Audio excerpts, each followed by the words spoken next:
Allergy যে বিষয়টা, যে এত ভুগি আমরা, আসলে কি এটা? অ্যালার্জি কিন্তু কোনো পার্টিকুলার অসুখ নয়, বরং সেটি কয়েকটা অসুখের কারণ।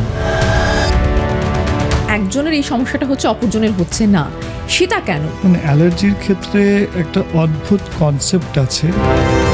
ছোটবেলায় যদি কারোর খুব অ্যালার্জি প্রোন যে বাচ্চারা, বড় হয়ে স্লোলি সে হয়তো বেটার হয়ে যাবে, সেটা তার মানে ভুল। কিছু খাবার থেকে আউটগ্রো করাটা খুব সহজ, যেমন দুধ ডিম থেকে ইউজুয়ালি আউটগ্রো করে যায় বাচ্চারা, কিন্তু যদি শেলফিশ মানে হচ্ছে চিংড়ি মাছ এইসবে অ্যালার্জিস, সেগুলো থেকে আউটগ্রো করার চান্সটা খুব কম থাকে। কেন এই পরিস্থিতি হয় একজন রোগীর, যে তিনি কোল্যাপস করার মতো পরিস্থিতিটা তৈরি হয়? নমস্কার, আমি রেশমি, আপনারা দেখছেন হেলথ ইম্প্যাক্ট বাংলা, বাংলার সবচেয়ে বড় হেলথ পডকাস্ট। এবং এই পডকাস্টে আপনাদের সামনে আমরা তুলে ধরি সে সমস্ত বিষয় যা আমাদের প্রতিদিনকার সমস্যা। অ্যালার্জির ওষুধ খেলে সমস্ত কিছু সেরে যায়, কিন্তু যেই বন্ধ করছি সাথে সাথে আবারও সমস্যা শুরু। তাহলে কি অ্যালার্জি কখনোই সারে না? কিভাবে মুক্তি পাবো আমরা? এই সব কিছু নিয়ে কথা বলবো বিশেষজ্ঞ চিকিৎসকের সাথে। আমাদের সঙ্গে রয়েছেন ডক্টর শৈবাল মৈত্র। আপনাকে প্রথমেই স্বাগত জানাই হেলথ ইম্প্যাক্ট বাংলায়। ডক্টর, প্রথমেই জিজ্ঞেস করি যে এই যে অ্যালার্জি যে বিষয়টা, যে এত ভুগি আমরা, আসলে কি এটা? কি হয় শরীরে? অ্যাকচুয়ালি যখন আমরা বলি অ্যালার্জি, তখন এই টার্মটা কিন্তু একটু confusing term in the sense কি আমরা পেশেন্টরা এটা একটা পরিপ্রেক্ষিতে বলি, আমরা ডাক্তাররা সেটা অন্য অ্যাঙ্গেলে দেখি। আমরা যদি আমি পেশেন্টের পার্সপেক্টিভে যদি আমি বলি, পেশেন্টরা যেমন মনে করেন যে সর্দি হাঁচি কাশি গায়ে র্যাশ বেরোনো, এগুলো সবকেই তারা অ্যালার্জি বলে সম্বোধন করেন। রাইট। বাট যখন আমরা ফ্রম আমাদের পার্সপেক্টিভে দেখি, তখন আমরা বলি যে অ্যালার্জি কিন্তু কোনো পার্টিকুলার অসুখ নয়, বরং সেটি কয়েকটা অসুখের কারণ। আচ্ছা, আন্ডারলাইং রিজনটা হচ্ছে অ্যালার্জি। ওকে। সেইটা যেমন সর্দি হাঁচি কাশি হতে পারে, যেটাকে আমরা বলি অ্যালার্জিক রাইনাইটিস, বা শ্বাসকষ্ট হতে পারে, যেটা আমরা বলি অ্যালার্জিক অ্যাস্থমা, বা সেটা স্কিনে র্যাশ হতে পারে, যেটাকে আমরা বলি অ্যাটোপিক ডার্মাটাইটিস, অথবা সেইটা কোনো খাবারের থেকে রিয়াকশন হতে পারে, যেটা আমরা বলি ফুড অ্যালার্জি, বা যেটা আপনার ওষুধের থেকে হতে পারে, যেটাকে আমরা বলি ড্রাগ অ্যালার্জিস, ওকে।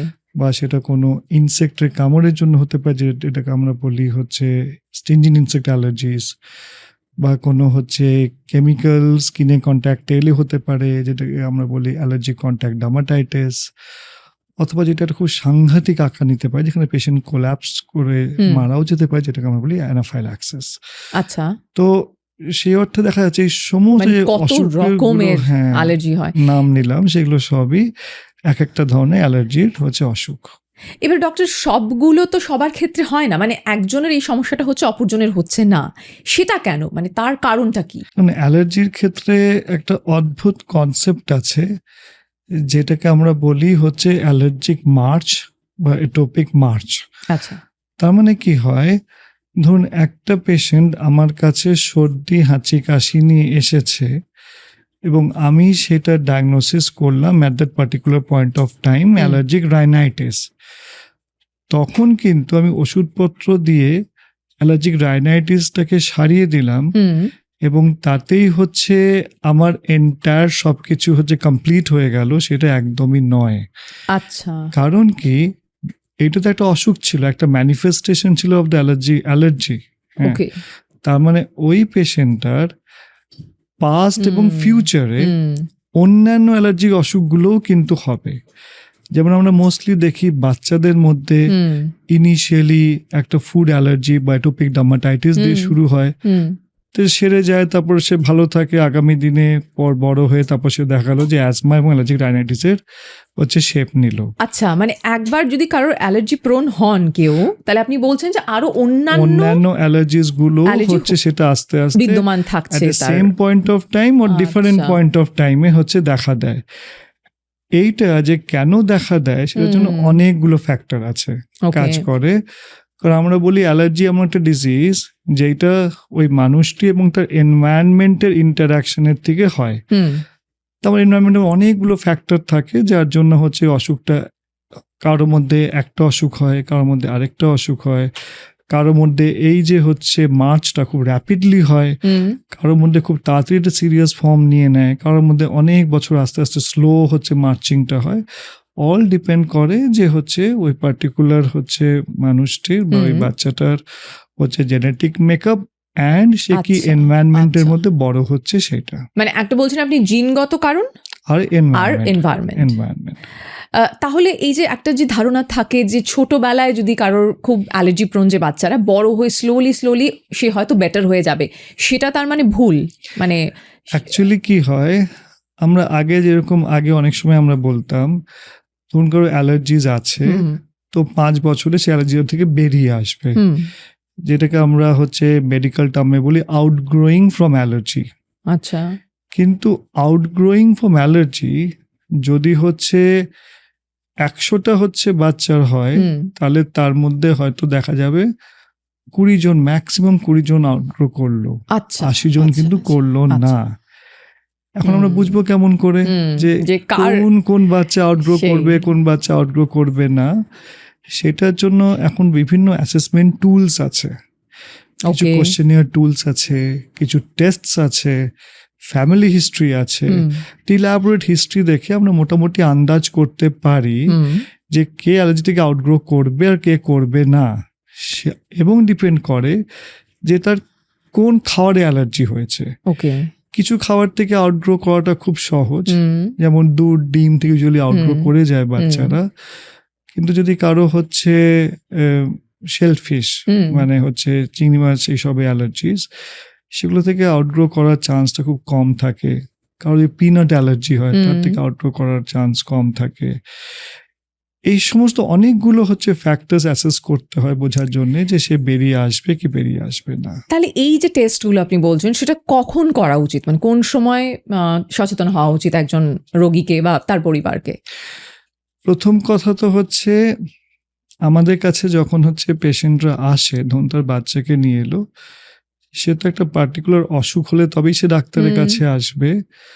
সো ন্যাচারালি যখন সেই বাচ্চাটার কোনো অসুখ হলো, ধরো এটোপিক ডার্মাটাইটিসই হলো বা তার বাবা মারা ফুড অ্যালার্জি সাসপেক্ট করছেন সেইটা হলো, যখন সে বাচ্চাটা আমাদের কাছে এলো তখন আমরা অ্যাসেসমেন্ট করে দেখি যে হচ্ছে কি অবস্থায় আছে, তার প্যাটার্নটা কি, তা আগামী দিনে কিভাবে সে বাচ্চাটা হচ্ছে অ্যালার্জি থেকে বেরিয়ে আসবে, সেগুলো অ্যাসেসমেন্ট আমরা তখন করি। সেটা একটা হচ্ছে পার্ট।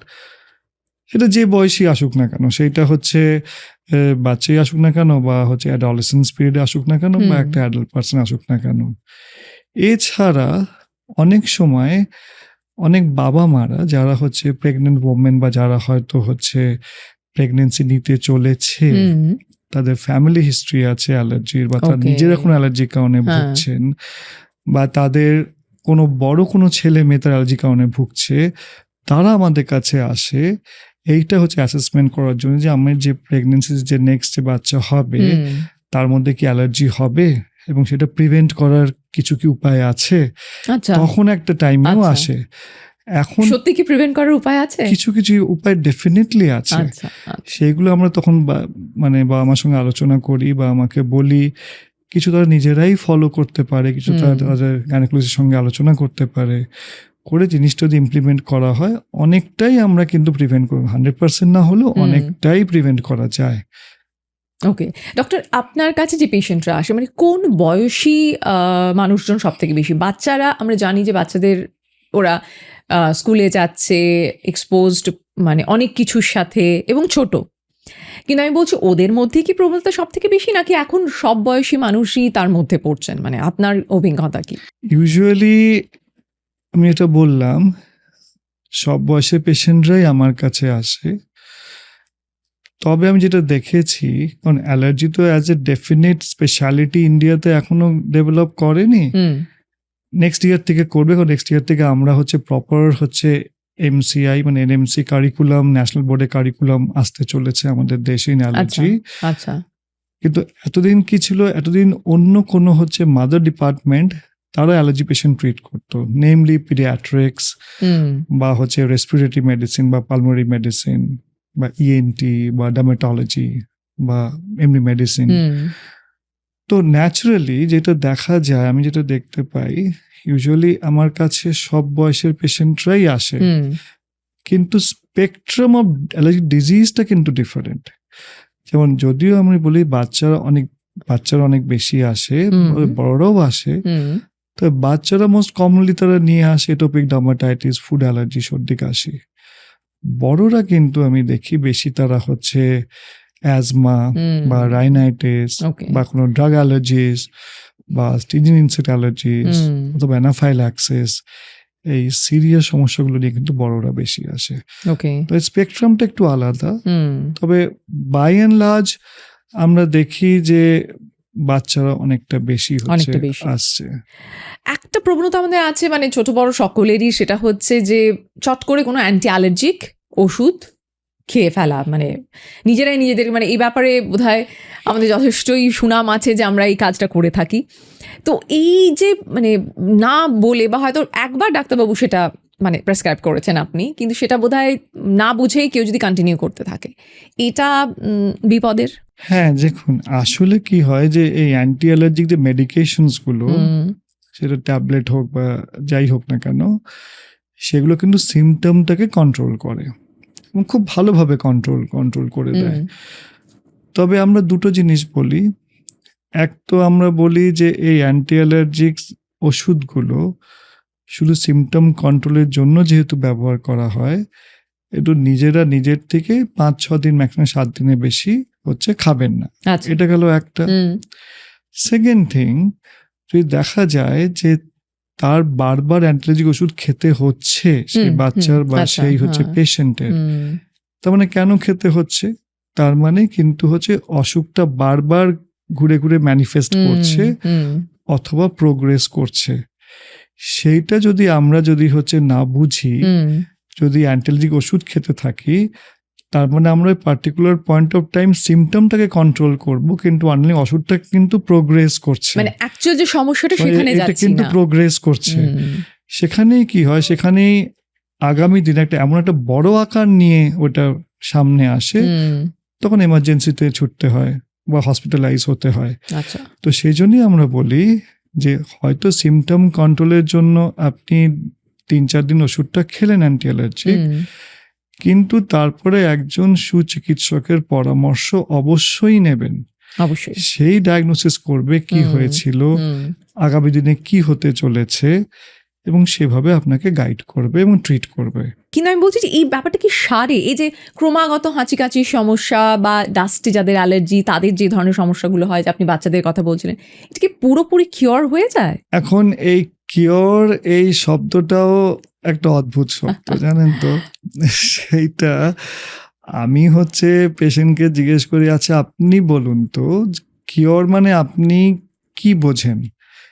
তো ন্যাচারালি সবাই যেটা বলে, এবং আমি যদি পেশেন্ট হতাম আমিও সেটাই হুম, বলতাম, হুম, কিওর মানে আমার কোনো সিমটম হচ্ছে না, হুম, আমাকে কোনো ওষুধ খেতে হচ্ছে না। ঠিক, এইটা যদি কনসেপ্ট হ্যাঁ, হয়, তাহলে এইটা হচ্ছে অ্যাচিভ করা সম্ভব।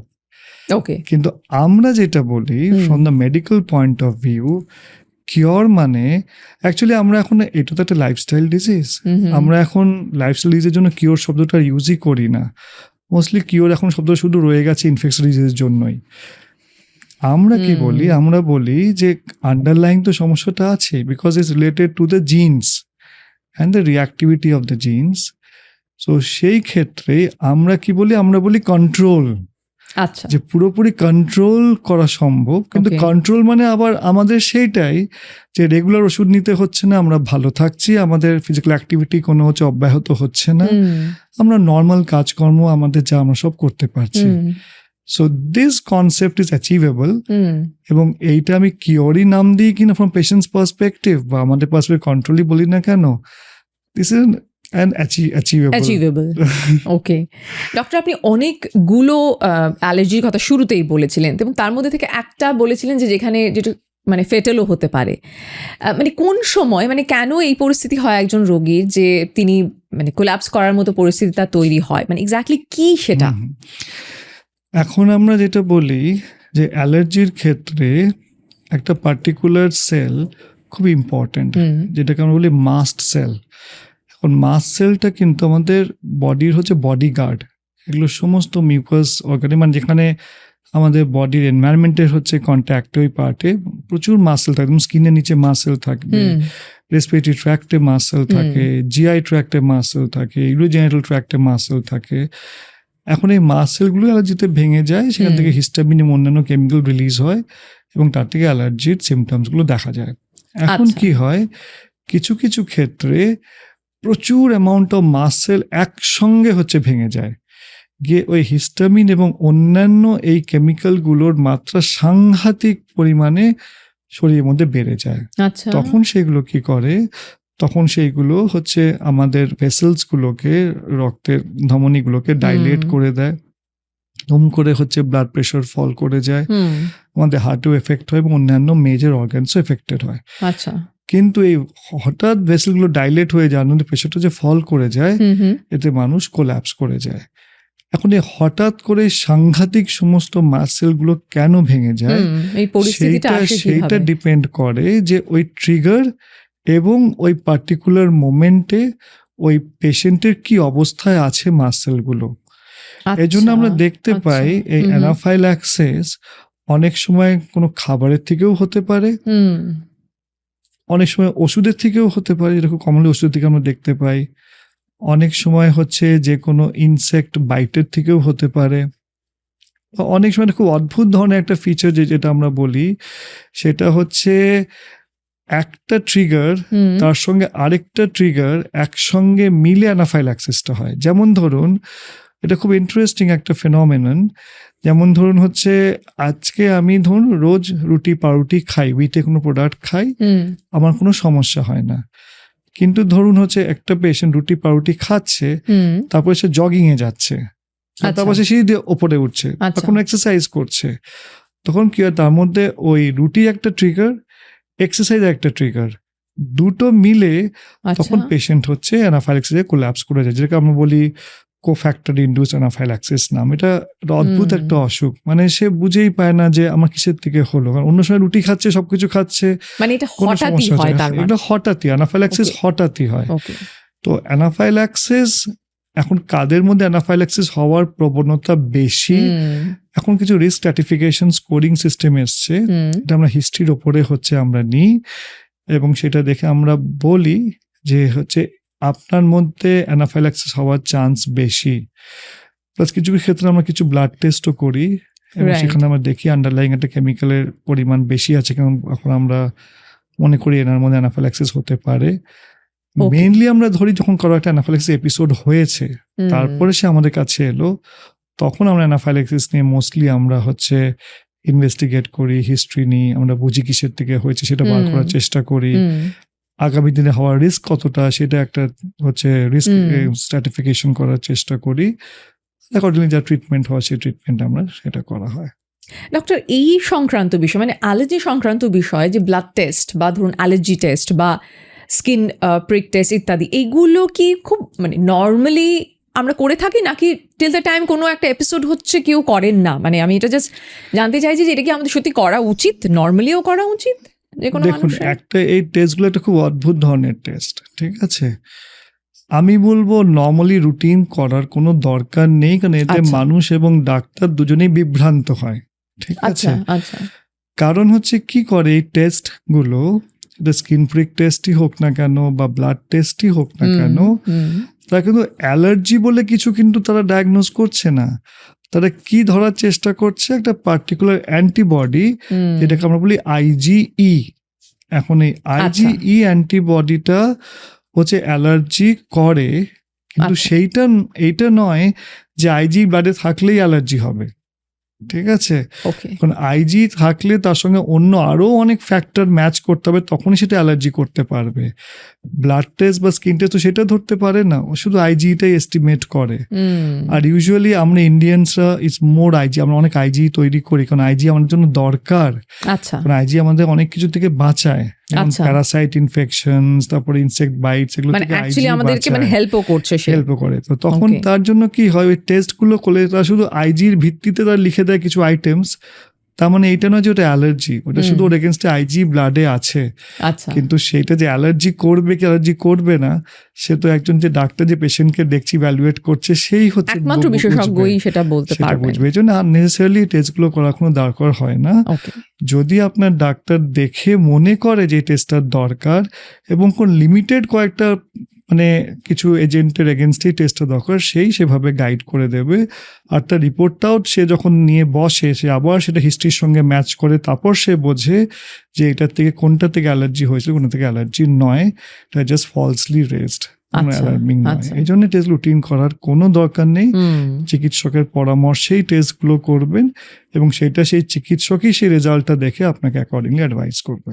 ডক্টর, এবারে যেটা জানতে চাই সেটা হচ্ছে যে এক হচ্ছে যে ডেফিনেটলি যেটার একটা ট্রিটমেন্ট যেটা আপনি বলছিলেন যেটা কিভাবে করা হয়, আর দ্বিতীয়ত যে আপনি প্রথমেই বলেছেন এনভায়রনমেন্ট, তো সেক্ষেত্রে অনেক বাচ্চারা রয়েছে এবং অভিভাবকরা রয়েছে, কিছু পরিবেশগত জায়গা থেকে আমাদেরকে সচেতন হওয়া উচিত, সেটা যদি বলে দেন। দুটো বিষয়, একটা ট্রিটমেন্ট এবং আরেকটা কিভাবে রাখবেন বাচ্চাদেরকে কেউ। হ্যাঁ, এখন যেটা আমরা বলি যে হচ্ছে অ্যালার্জি ট্রিটমেন্ট মেইনলি 3টে পিলার্সের ওপরে হচ্ছে নির্ভর করে।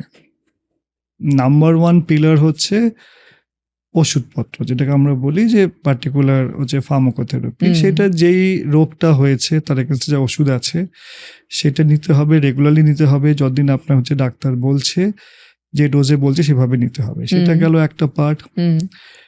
সেকেন্ড একটা পার্ট যেটা হচ্ছে রাদার আমরা সবসময় বলতে থাকি যে 4টে পিলার্স ইজ ইম্পর্টেন্ট। সেকেন্ড পার্টটা হচ্ছে অ্যাভয়েডেন্স। অ্যাভয়েডেন্সটা মানে হচ্ছে আপনাকে কি কি অ্যাভয়েড করতে হবে সেটাও আপনার ডাক্তারই বলে দেবে যে কোন কোন থেকে অ্যালার্জি আপনার মধ্যে হচ্ছে, সেটাকে অ্যাভয়েডেন্স করার জন্য আপনার কি কি মেজার্স নিতে হবে সে বলে দেবে। থার্ড পার্ট যেটা আপনি যেটা এখনই বললেন সেটা হচ্ছে পেশেন্ট এডুকেশন পার্ট। আমার মনে হয় এই ধরনের যে প্রোগ্রামটা, this one of the third pillar of the allergy management, কারণ পেশেন্ট এডুকেশনের মধ্যে সচেতনতা খুবই দরকার। সেখানে আমরা বলি মেনলি লাইফস্টাইল চেঞ্জেস কি কি হচ্ছে দরকার, যেখানে হচ্ছে পেশেন্ট অ্যালার্জি নিয়ে বোঝানো, অ্যালার্জি কি, তারপর কিসের থেকে হতে পারে, কি লাইফস্টাইল ম্যানেজমেন্ট হতে পারে। যেমন আমরা সবসময় এখন আমরা বলি যে নাম্বার 1 যে সিজারিয়ান সেকশন হলে অ্যালার্জি চান্সেস বাড়ে, এই জন্য normal vaginal delivery is always protective from the allergic diseases. তারপর আমরা বলি breast feeding is very very important. Breast feeding at least for the initial 4 months exclusive breast feeding allergy থেকে অনেকটা protection দেয়। আচ্ছা, এছাড়া আমরা বলি যে হচ্ছে সব সময় বাচ্চাদের বাইরে হচ্ছে খেলতে দেবেন, বাইরে খেলুক, মাঠের মধ্যে খেলুক, সে হচ্ছে মাটির সঙ্গে হচ্ছে কন্ট্যাক্টে আসুক, মাটির যে হচ্ছে মাইক্রো অর্গানিজমস গুলো তার মধ্যে আসুক, তারা কিন্তু তার ফ্রেন্ডলি মাইক্রো অর্গানিজম, তাকে অ্যালার্জি থেকে হচ্ছে বাঁচাবে। তাকে সবসময় একটা ওই এনক্লোজ ফ্ল্যাটের মধ্যে প্রোটেক্টিভ জায়গায় রাখলে কিন্তু তারা ওই প্রোটেকশন, ন্যাচারাল প্রোটেকশন গুলো তারা অ্যাকোয়ার করে না। সেকেন্ড থিং আমরা ডেফিনেটলি বলি যে খাওয়া দাওয়া। আমাদের ইন্ডিয়ান ফুড সেটা কিন্তু one of the best food in the world to prevent the allergies. In fact হচ্ছে এখন আমরা বলি যে হচ্ছে দের ইজ এ কনসেপ্ট যেটা বাইরের দেশে খুব প্রচলিত, আমেরিকাতে হচ্ছে যে ইন্ডিয়ানাইজেশন অফ দ্য ওয়েস্টার্ন ডায়েট। ঠিক আছে, যেমন শিকাগো একটা বড় সংস্থা এটার উপরে খুব বড় রকমের কাজ করছে। তারা বলছে যে ইন্ডিয়ানাইজ কি করে করা যায় ওয়েস্টার্ন ডায়েটকে, আর আমরা কি করছি আমাদের ছেলে মেয়েদের ওয়েস্টার্ন ডায়েটটা আমরা হচ্ছে নিয়ে আসছি। তো সেইটাই বাড়ির আমাদের ইন্ডিয়ান ট্র্যাডিশনাল খাবার, ভাত ডাল মাছ তরি তরকারি রুটি সবজি যেটা আমরা খাই, one of the best diet, other than sandwich pizza pasta এইগুলো নয়, প্রিজারভেটিভ দেওয়া খাবার একদম নয়, কোল্ড ড্রিঙ্কস তারপরে অন্যান্য সব জিনিসগুলো যত কম করা যত বেটার। স্ক্রিন টাইম যত কম করা যায় বাচ্চারা মোবাইল নিয়ে টিভি নিয়ে, that increases chances of the allergies. অনেক স্টাডিজে সেটা হচ্ছে বেরিয়ে এসছে, সেটা is very very important. Adequate sleep, 6 to 8 hours of sleep প্রতি বাচ্চাদের প্রতি মানুষের দরকার। এতে হচ্ছে রিওয়্যার করে এন্টার অ্যালার্জিসটাকে এগুলো কমায়। আর physical activity, daily physical activity কিন্তু অনেকটা অ্যালার্জিস কমে। এইগুলো এই lifestyle changes is very very important. আর ফোর্থ একটা পিলার আছে which is one of the unique pillar, যেটা অন্য কোনো অসুখের জন্য হয় না। এটা হচ্ছে concept of treatment which is called allergen immunotherapy. Okay, allergy immunotherapy হচ্ছে একটু লং প্রসেস, মিনিমাম 3 ইয়ার্সের হয়। সেখানে আমরা কিছু ভ্যাকসিন শটস বা কিছু হচ্ছে সাবলিঙ্গুয়াল ট্যাবলেটস দিই, যেখানে আমরা পার্টিকুলার ওই অ্যালার্জিসটা থেকে পেশেন্টকে বার করে নিয়ে আসতে পারি। কিন্তু অ্যালার্জি ইমিউনোথেরাপি সবার জন্য প্রযোজ্য নয়, কম সংখ্যক পেশেন্টের জন্যই হয়, আর কিছু অ্যালার্জেন ট্রিগার্সের জন্যই হচ্ছে আমরা করতে পারি। আচ্ছা, but this is the only modality of the treatment যেটা পুরো অ্যালার্জিক ট্র্যাজেক্টরিটাকে হচ্ছে পুরো চেঞ্জ করে দেয়, মানে অ্যালার্জি থেকে তাকে আচ্ছা। অনেকটা নন অ্যালার্জিকের দিকে নিয়ে আসতে পারে। পারে, যেটা অন্য কোনো ট্রিটমেন্ট মোডালিটি পারে না। ওকে, তো এর উপরেই ডিপেন্ড করে থাকে এনি পেশেন্ট অ্যালার্জি ট্রিটমেন্ট।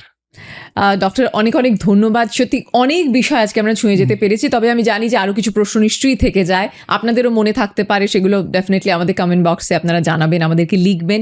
তবে হ্যাঁ, অ্যালার্জি নিয়ে ভয় পাবেন না, যেটা ডক্টর বললেন যে কীভাবে নিজেকে সুস্থ রাখা যায়, আশেপাশে মানুষজনদেরও আপনারা সুস্থ রাখতে পারেন।